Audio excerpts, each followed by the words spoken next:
어느 사찰에서 주지스에게 동자승이 질문을 했습니다. 절에는 보통 애들 동자승들이 있잖아요. 질문했는데 주지스에게 저 부처님이 어느 나라 사람입니까? 하고 질문을 했어요. 그러면 어린 아이가 물어보니까 몰라서 그런가 보다 하고 주지승이 대답을 했습니다. 인도 사람이니라. 그러니까 애가 듣다가 아닌데 중국 사람인데 그런 거예요. 아니에요, 중국 사람이에요. 그러니까 이 녀석아 인도 사람이니라 그 얘기를 했어요. 아니에요, 제가 분명히 받고 확인을 했거든요. 그랬더니 주지승이 희한한 거야. 뭘 확인했다는 거냐 그랬더니 하는 말이, 이거 불상을 약간 옆으로 뉘어보세요. 뉘어서 밑바닥을 보니까 메이드 인 차이나. 봐요, 중국 사람 맞잖아요. 아직까지 못 알아들으신 분은 새벽 예배 안 나오신 분이거나 신학에도 안 나오신 분들이니까 나오시면 그때 제가 설명을 자세하게 해드리겠습니다. 사람이 웃는다고 하는 것은 참 좋습니다. 어느 영국 기관에서 발표를 했는데 미소를 지으면 아드레날린이 나오고 도파민이 잘 나와서 사람 스트레스 받게 하는 효소를 다 죽인다고 합니다. 그리고 또 엔돌핀이 나와서 사람을 자꾸 업시켜서 좋다고 그래요. 이런 말 들어도 별로 감동이 안 돼요. 그런데 현실적으로 얘기하면 와서 마음에 확 닿는 게 있어요. 한 번 웃을 때 얼마치의 돈이 들어온 것과 비슷하냐 하는 이 질문에 대해서 연구를 했는데 약 25,000달러, 한국 돈으로 말하면 2,800만 원. 그러니까 2,800만 원이 공짜로 생길 때 가졌던 그 기쁨이 한 번 웃을 때. 근데 내가 정말 웃음을 줬는데 2,800만 원짜리를 공짜로 다 줬는데 아직도 안 웃고 나를 째려보는 사람이 있다는 거. 이거 참 문제가 심각하다. 웃는 건 참 좋은 일이죠. 우리가 이렇게 웃고 살면 좋은 것처럼 하나님도 웃으면서 살도록 우리가 해드린다면 얼마나 좋을까. 우리의 삶이 하나님께 미소를 드리는 삶이 될 수 있기를 축복합니다. 하나님께서는 우리를 사랑하십니다. 우리를 사랑하시는데 우리가 죄로 인해서, 허물과 죄로 이미 영적으로 죽은 존재가 됐습니다.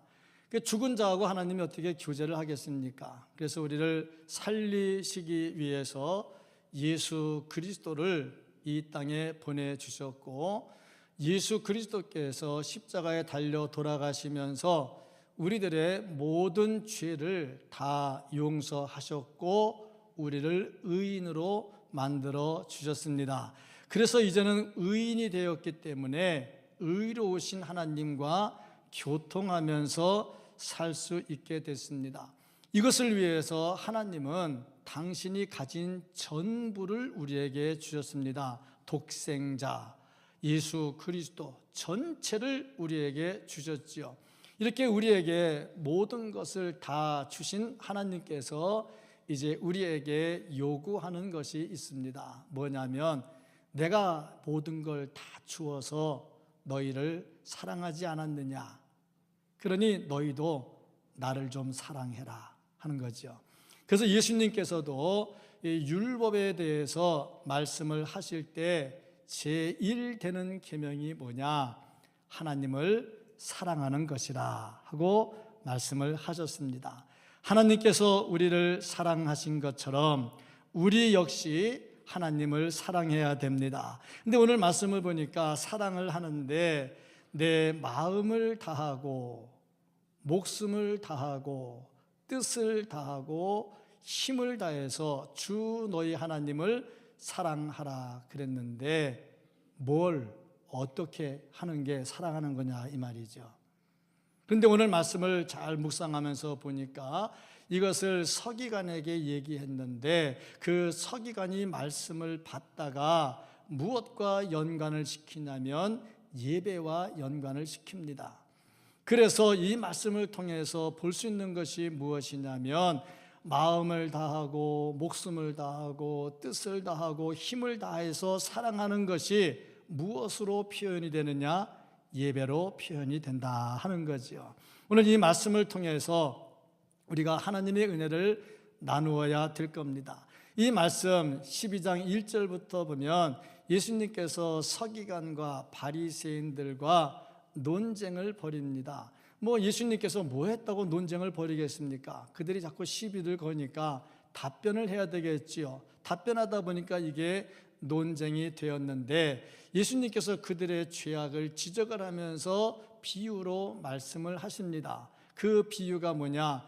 포도원 주인이 멀리 가면서 농부들에게 맡기고 갔다. 이제 포도가 많이 맺혔고 거둘 때가 돼서 사람을 보내서 이제 돈 좀 보내라 그랬더니 포도원 농부들이 주인이 보낸 사람을 때리고 죽였다.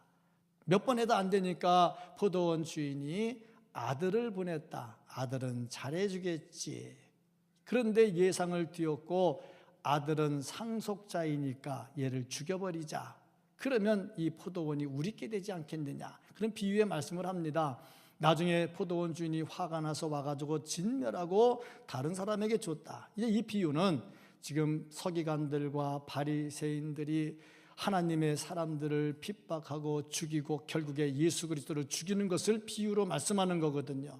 근데 참 묘한 거는요, 이런 사람들도 영물이기 때문에 비유로 말해도 다 알아들어요. 이거 지금 나 때리는 거구나 하고 다 알아들다. 그런데 예수님을 죽이려고 해도 못 죽이는 거야. 사람들이 워낙 좋아하니까. 그 기회를 보고 있다가 또 시비를 걸기 시작을 합니다. 자, 그렇다면은 세금을 내는 것이 옳으냐 아니냐, 이 세금 문제를 건드려요. 만약에 내지 말라 그러면 현행법 위반으로 잡아 넣으려고 그러는 거죠. 예수님이 지혜롭게 대답을 하세요. 가이사의 것은 가이사에게, 하나님의 것은 하나님에게. 자, 시비를 걸어도 대책이 안 나와. 그래도 그 다음에 또 시비를 겁니다. 시비 거는 게 뭐냐면 부활은 없다 하는 사두개인들이 또 시비를 걸어요. 하나의 예를 듭니다. 어떤 사람이 결혼을 했다. 근데 남편이 죽었는데 애가 없다. 유대인의 법에 의하면 남편이 죽었는데 애가 없으면 남편의 동생, 다시 말해서 시동생이 형수에게 들어와서 애를 하나 낳아줘야 돼요. 그래서 그 형 이름으로 애를 올려줘야 됩니다. 그게 유대인의 법입니다. 그런데 이 법대로 둘째가 들어왔는데 둘째도 애를 못 낳고 죽었다. 셋째도 못 낳고 죽었다. 넷째, 다섯째, 여섯째, 일곱째 다 못 낳고 죽었다. 세상에 이런 사람이 있을까 싶어. 아무리 봐도 그런 사람 없을 텐데 예수님을 딴지 걸라고 만들어낸 거지요. 자, 그러면 좋다. 부활 때가 됐다. 이 여자 누구랑 사느냐? 이런 질문, 말 같지 않은 질문을 하죠. 여기에 대해서 예수님은 또 답변하시죠. 부활 때는 시집가고 장가가고 그런 거 안 한다. 자, 이렇게 답변하는 모습을 옆에서 보고 있는 사람이 있어요. 그 사람이 누구냐? 서기관. 근데 서기관이 어떤 사람이냐? 지금 서기관들이 다 모여가지고 예수님을 딴지 걸고 있는데 그 딴지 거는 사람들 중에 또 하나의 서기관, 양심이 살아있는 사람이 또 하나 있었어요. 예수님이 너무 지혜롭게 대답하는 것을 보고 마음에 감동이 돼요. 자, 그러다 보니까 자기가 갖고 있는 궁금한 것을 예수님께 물어봅니다. 예수님, 그러면 율법, 하나님이 주신 거 아닙니까? 그 율법의 최고가 뭡니까? 하고 질문을 해요. 이 질문을 할 때 예수님께서 바로 답변하십니다. 제1은 하나님을 사랑하는 것이고 제2는 이웃을 사랑하는 것이다 하고 질문을 합니다. 그런데 이 질문을 하는데 묘한 것은 서기관이 그렇습니까? 하고 답변하면 되는데 그 다음 말을 해요. 33절 말씀을 보면은 뭐와 연결을 하냐면, 그러면 마음을 다하고 목숨을 다하고 뜻을 다하고 힘을 다해서 하나님을 사랑하면 예배 드리는 것보다 낫겠네요. 이렇게 된 거예요. 이들은 예배가 최고였거든요, 지금까지. 예배가 최고였는데 그러면 하나님 사랑하는 거면은 예배보다는 낫겠네요 하고 말을 하는 거죠. 여기에 대한 답변이 오고 가는 것이 오늘 본문 말씀입니다. 오늘 어린이 주일이라 하는데 또 어린이 주일 그러면 자녀들에서 좋은 선물 많이 주잖아요. 또 나는 별로 못 가지고 못 써도 애들한테는 또 기죽지 않게 하려고 선물들 주잖아요. 근데 이런 선물 주는 것보다 더 귀한 거, 진짜 예배가 뭔가, 진짜 예배가 뭔가, 하나님을 기쁘게 하고 하나님의 얼굴에 미소를 짓게 하는 것이 뭔가, 이거를 가르쳐 준다면 자녀들에게 정말 좋은 선물을 주는 것이 될 겁니다. 이 서기관의 답변은 예수님의 얼굴에 미소를 짓게 했지요. 왜냐하면 다른 서기관들은 지금 딴지 걸자고 시비 걸고 있는데 이 서기관은 그래도 영적으로 바로 서서 말을 알아듣고 마음에 감동이 되고 은혜가 되고 예수님께 질문을 하고 답변하니까 바로 예배 문제까지 연결시키면서 알아듣잖아요. 자, 이런 은혜가 우리에게 있기를 주의 이름으로 축복합니다. 자, 그래서 이 말씀에서 볼 수 있는 것이 뭐냐? 그렇다면 마음을 다하고 목숨을 다하고 뜻을 다하고 힘을 다한다는 것이 무엇일까? 바로 예배라 이 말이죠. 그렇다면 예배를 어떻게 드리면 하나님께서 기뻐하시고 하나님께서 미소를 지을 수가 있을까? 이 말씀 속에서 우리가 진정한 예배가 살아나고 은혜가 넘치기를 축복합니다. 그 첫 번째가 뭐냐면 예배의 개념 정의가 바로 되어야 된다 하는 겁니다. 예배의 개념이 바로 정립이 돼야 됩니다.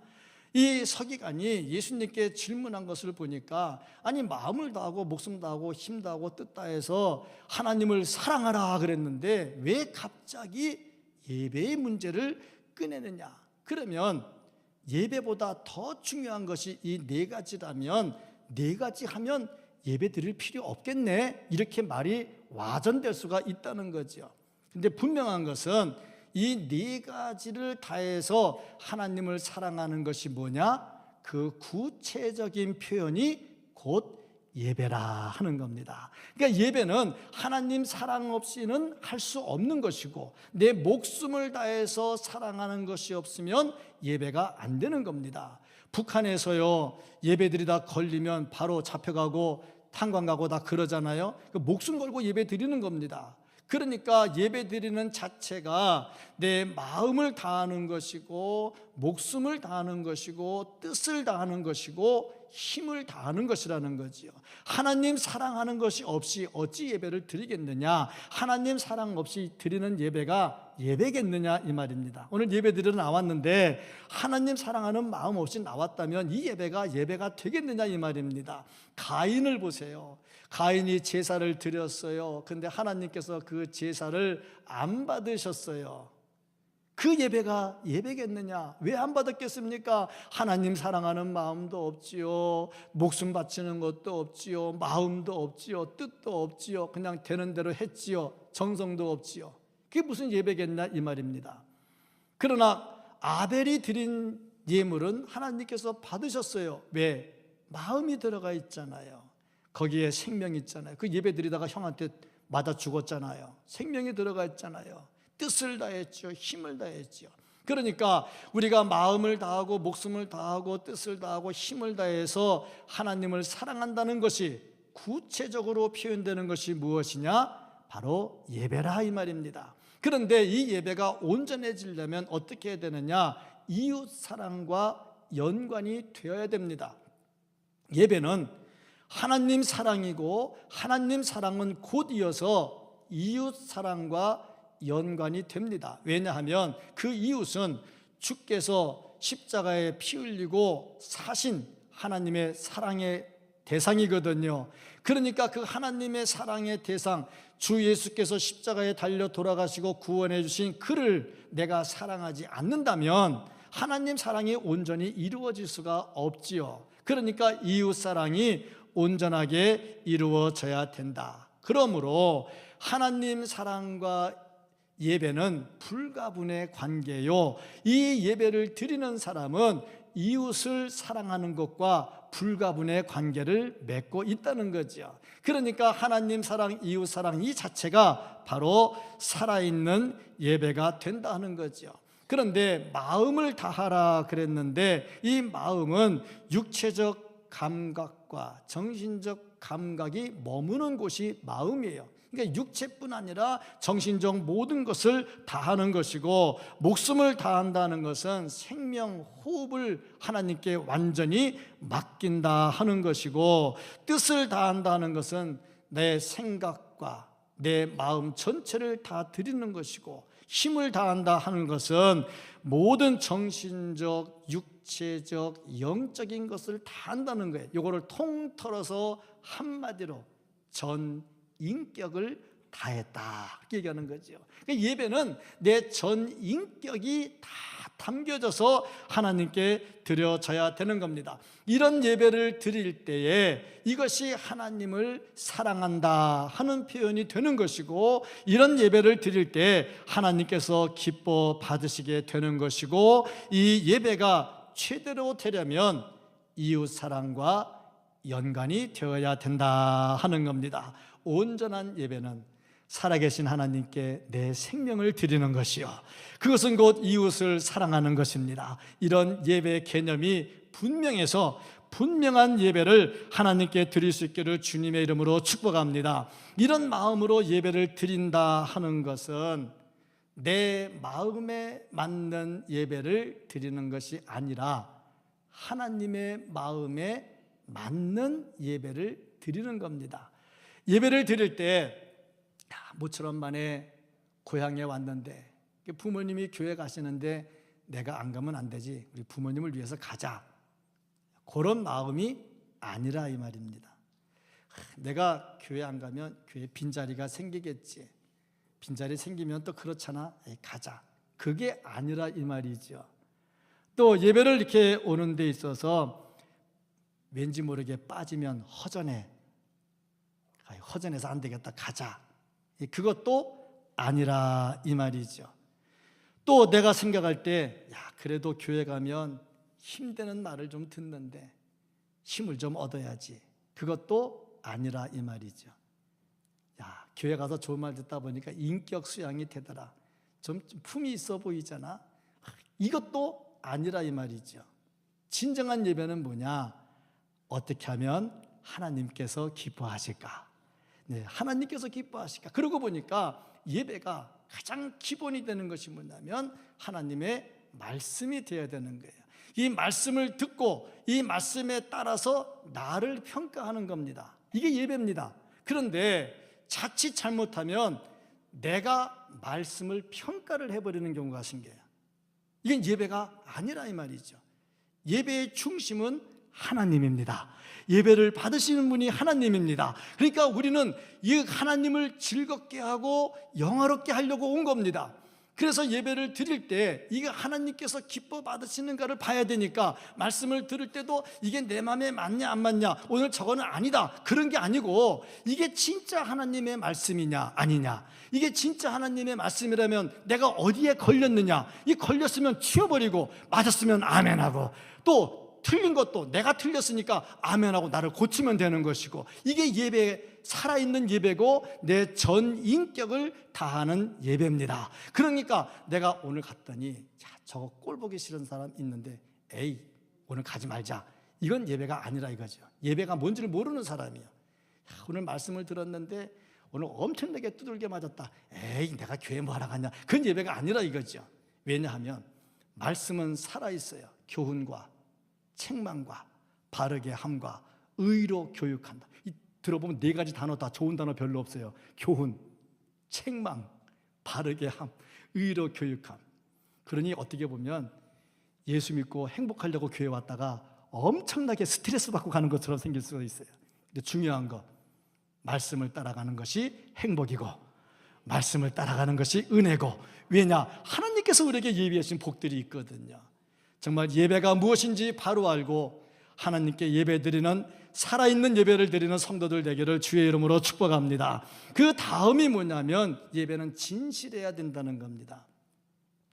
껍데기만 하는 것이 아니라 진실해야 되는데, 영과 진리로 예배하라. 요한복음 4장 23절 말씀을 보면 하나님은 영이시니 예배하는 자가 영과 진리로 예배할지니라. 영으로 예배를 해야 되고요, 진리로, 진실로 예배를 해야 됩니다. 왜 영으로 예배해야 되느냐? 하나님이 영이시잖아요.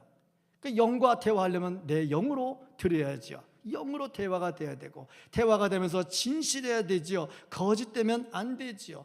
마음도 진실해야 되고요, 말도 진실해야 되고요, 행동도 진실해야 되고요.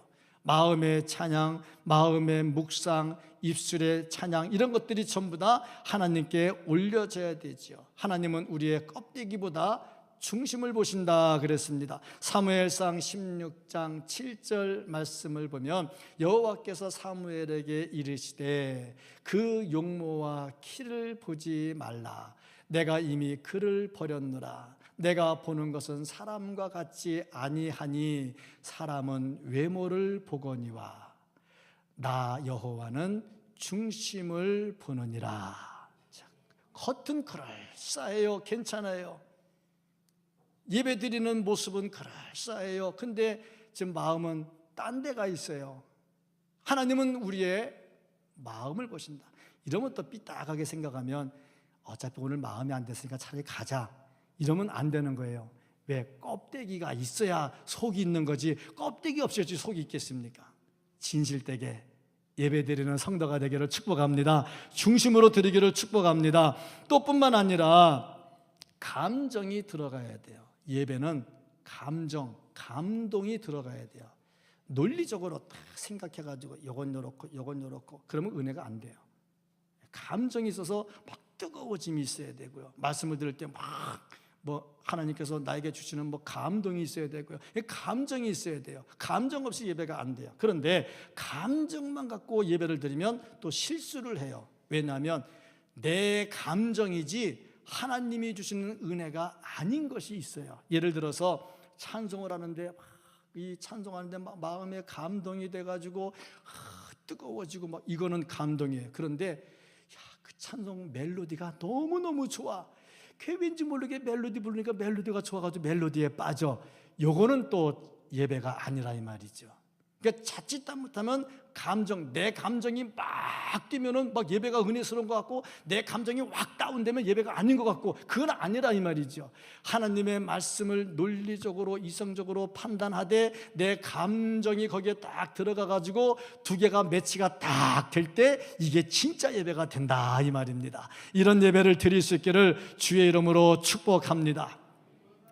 마음과 정성과 모든 것들이 다 들어가야 돼요. 진실로 해야 되겠죠. 그래서 예수님께서 이 말씀을 하시면서 이 서기관이 예배 문제를 말하니까 이 뒷부분으로 가면서 무슨 말씀하냐면 외식하지 말라는 말씀하고 진정으로 하라는 말씀을 하면서 부자가 헌금함에 헌금을 많이 넣은 것과 가난한 과부가 2렙돈을 넣은 것을 보시고 부자의 헌금은 관심이 없는데 가난한 과부의 헌금은 칭찬을 하셔요.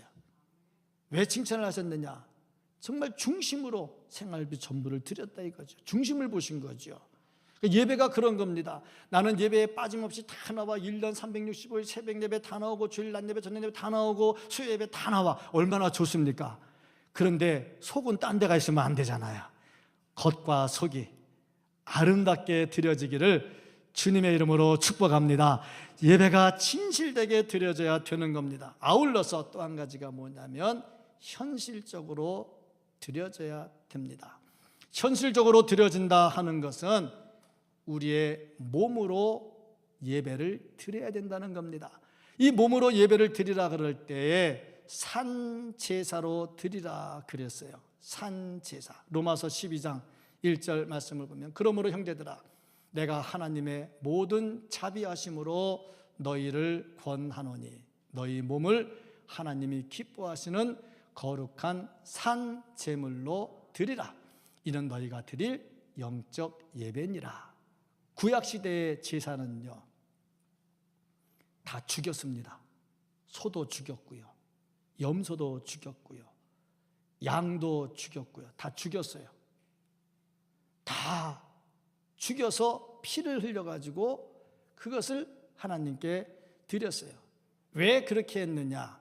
그 이유는 예수님께서 나중에 십자가에서 돌아가시면서 살이 찢기고 피를 흘리고 생명을 버리는 것을 미리 보여주려고 제사는 다 죽여서 드리도록 했어요. 그런데 신약시대는 다릅니다. 예수님이 이미 오셔서 다 찢기고 가셨어요. 피 흘리셨어요. 모든 제사를 한 번에, 모든 사람의 죄를 한 번에, 과거, 현재, 미래의 모든 죄를 한 번에 다 정리를 하셨습니다. 한 번에 모든 것을 다 정리하셨어요. 그래서 이제는 우리가 죽이는 제사를 드리는 것이 아니라 살아있는 제사를 드리게 됩니다. 이 살아있는 제사는 뭐냐? 내 삶이 하나님께 드려지는 겁니다. 이것을 정확하게 표현한 것이 로마서 12장 3절 이하의 마지막 절까지 말씀입니다. 살아있는 제사가 뭐냐? 내가 내 직장을 가요, 내가 가정으로 들어가요, 친구들을 만나요. 이 자리에서 내가 하는 행동이 하나님께 드려지는 예배다 하는 그런 마음으로 생활을 하는 겁니다. 그래서 무슨 말을 하든지 이거는 예배다. 참, 말할 때 예배다 생각하면 말 함부로 못하겠죠. 무슨 행동을 할 때 이거는 예배다 그러면 행동 함부로 못하겠죠. 천만 기독교인들이 이렇게 살면요, 이 세상 확실하게 달라질 겁니다. 법 없이도 살 겁니다. 이게 살아있는 예배거든요. 누구에게 권면을 해도 하나님의 말씀을 하는 것 같이 하고요. 다 이게 예배 자체가 되는 거거든요. 그래서 내 삶 자체가 예배인 것을 알아서 그렇게 살다가 그 삶을 가지고 이렇게 교회에 와서 예배드리면서 하나님, 내 삶을 올려드립니다. 그게 지금 이 시간인 겁니다. 이게 살아있는 예배가 되는 겁니다. 이게 마음을 다하고, 이게 목숨을 다하고, 뜻을 다하고, 힘을 다하는, 그래서 하나님을 사랑하는 표현이 바로 이 예배가 되는 겁니다. 그러니까 밖에 나가서 내 마음대로 살다가 내가 하고 싶은 대로 말하고 내가 행동하고 싶은 대로 행동하고 내 뜻대로 살다가 주여 나는 죄인입니다 그러지 말고, 물론 사람이니까 살다 보면 잘못하지요. 어떻게 완벽합니까? 못하지요. 그거는 회개해야 되겠죠. 그런데 그걸 냅둬 두고 그냥 마음대로 막 안 믿는 사람이나 믿는 사람이나 막 똑같이 살다가 주여 하고 왔다고 그게 예배가, 그건 살아있는 예배가 아니라 이 말입니다.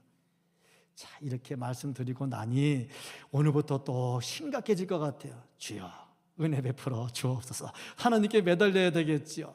그렇습니다. 살아있는 예배를 하나님께 드리라 그렇게 말씀을 하고 있습니다. 중요한 거, 이런저런 상황이 됐더라도 이 몸이 교회를 나와야 된다는 거예요. 몸이 교회를 나와야 된다는 거예요. 시편 95편 1절 2절 말씀을 보면 오라, 하나님께서 하는 말씀입니다. 오라, 예배드리러 오라는 거예요. 오라, 우리가 여호와께 노래하며 우리의 구원의 반석을 향하여 즐거이 외치자. 우리가 감사함으로 그의 앞에 나아가며, 나와야 되잖아요. 하나님 앞에 나아가며 시를 지어 즐거이 그를 노래하자. 나와야 되거든요. 무슨 일이 있어도 나와야 되는 겁니다. 속상해도 나와야 되고요, 즐거워도 나와야 되고요, 나와서 하나님께 드려야죠. 왜냐하면 중심을 드리려면 껍데기가 와야 될 거 아닙니까? 껍데기가 와야 중심을 드리지, 껍데기 없이 나는 지금 중심이 하나님께 있어, 마음대로 놀러 가도 어때? 여기도 하나님 계시는데 하나님 아시지요? 그러지 말라 이 말이요. 나와라 이 말이야. 나온 분들에게 이런 말을 하는 게 저는 참 부담스러워요. 지금 이 말은 안 나온 사람이 들어야 되거든. 근데 항상 보면은 잘하는 사람이 꾸지람 듣고요, 못하는 사람은 그 시간이 없어서 꾸지람도 안 들어요. 그러니까 꾸지람 들을 수 있다는 것은 그만큼 착하다 하는 말이에요. 하나님의 은혜가 우리에게 있어서 늘 건강해서 예배를 귀중하게 여기고 예배에 잘 참석하기를 바랍니다. 정말 나가라 그랬잖아요. 나와가지고 하나님께 드리는데요, 예수님도 말씀하셨어요. 예수님은 물질에 대해서 그렇게 말씀 안 하시는 것 같다가도요, 나중에 물질에 대해서 말씀하셔요. 물질이 있는 곳에 내 마음이 있다. 그렇지 않습니까? 예배도 내가 몸이 와야 영과 진리로 예배가 되는 거지요. 이런 예배를 하나님께 드릴 때 현실적인 예배를 드린다 이 말입니다. 그런데 이렇게 예배를 드릴 때에 그러고 보니까 뭔가 자꾸 내가 희생을 해야 돼. 희생을 하지 않으면 예배가 안 돼. 그 다윗이 사무엘하 24장 24절 25절 말씀에서 이렇게 고백을 했습니다. 왕이 다윗 왕입니다. 아라우나에게 이르되 그렇지 아니하다. 내가 값을 주고 내게 살이라. 값없이는 내 하나님 여호와께 번제를 드리지 아니하리라 하고, 다윗이 은 50세겔로 타작마당과 소를 사고 그곳에서 여호와를 위하여 제단을 쌓고 번제와 화목제를 드렸더니 이에 여호와께서 그 땅을 위한 기도를 들으시매 이스라엘에게 내리는 재앙이 그쳤더라. 이 법계 문제로 하나님의 재앙이 임했거든요. 그래서 왕이 이제 그곳에 재앙이 그쳤다 하는 말, 이제 더 이상 재앙이 없다는 말을 듣고 예배를 드리러 가요. 예배를 드리러 가는데 제사를 드리려면 소도 있어야 되고 나무도 사야 되고 다 해야 되는데, 왕이 자기 집에 오니까 너무 고마워가지고 그냥 왕이시여 제가 다 드릴 테니까 그냥 가십시오. 왕이 우리 집에 오는 것만으로도 감사합니다. 그때 다윗이 하는 말입니다. 아니다. 재물은 내 손으로 사서 해야 된다. 그 돈을 주고 사가지고 제사를 드려요. 그 제사를 하나님이 받으시고 그 땅의 재앙이 이제 끝하고 정리를 해주시죠. 이걸 보니까요, 하나님께 드리는 예배는 몸으로 나와서 진정으로 내 자신이 대가를 치러야 되더라 이 말이죠. 그때 이 예배가 진정으로 살아있는 예배가 되는 겁니다. 이런 예배를 드릴 때에 하나님께서 기뻐하시고 얼굴에 미소를 띠는다 이 말입니다. 그러니까 하나님 사랑, 이웃 사랑을 말할 때에 이 서기관이 한 말, 재물보다 낫겠습니다 할 때에 재물보다 나은 게 아니라 재물을 그런 마음으로 드려야 하나님께 살아있는 예배가 되고, 살아있는 예배가 되어야 하나님께서 기뻐 웃으신다 하는 겁니다. 오늘 우리가 이렇게 하나님께 예배를 드립니다. 이렇게 내 마음을 다해서 정성을 다해서 드립니다. 그러면 하나님께서 그래 수고했다 그리고 그칠 것이냐? 아닙니다. 하나님은 반드시 여기에 대해서 상급을 주시고 은혜를 베풀어 주십니다. 11조를 하라고 말씀하신 하나님은 그냥 11조 하라고만 말씀하지 않으셔요. 11조 하면 내가 네 창고를 채워주는데 하늘의 창고를 열고 네 창고에 채워주겠다고 말씀을 하셔요. 분명히 말씀을 따르면 하나님께서 거기에 대한 대가로 복을 더해 주시더라 하는 겁니다. 하나님의 말씀 시편 103편 3절 4절 5절 말씀을 보면 그가 내 모든 죄악을 사하시며 죄를 다 용서해 주십니다. 내 모든 병을 고치시며, 제가 일부에도 말씀을 드렸습니다마는 시작할 때 2,800만 원을 공짜로 주고 마지막에 이렇게 축복을 하는데 아직까지도 아멘을 안 하고 있던 사람이 있다고 하는 거 정말 안타깝다는 거죠. 다시 한번 봅니다. 다시 한번. 그가 내 모든 죄악을 사하시며 내 모든 병을 고치시며 내 생명을 파멸해서 속량하시고 인자와 긍휼로 관을 씌우시며 좋은 것으로 내 소원을 만족하게 하사 내 청춘을 독수리같이 새롭게 하시는도다. 그렇습니다. 생명을 다하고요, 마음을 다하고요, 뜻을 다하고요, 힘을 다하면요 하나님께서 우리에게 복을 더하여 주십니다. 이것이 우리에게 내 자신이 먼저 영혼의 미소가 되고 이 미소를 짓는 모습으로 하나님께 미소를 올려드리는데 내 대에서 끝나는 것이 아니라 내 자식들에게 이게 넘겨줘야 이게 어린이 주일에 주는 최고의 선물이 될 겁니다. 이런 가정을 이룰 수 있는 우리 모두가 될 수 있기를 예수님의 이름으로 축복합니다. 아멘. 기도하겠습니다.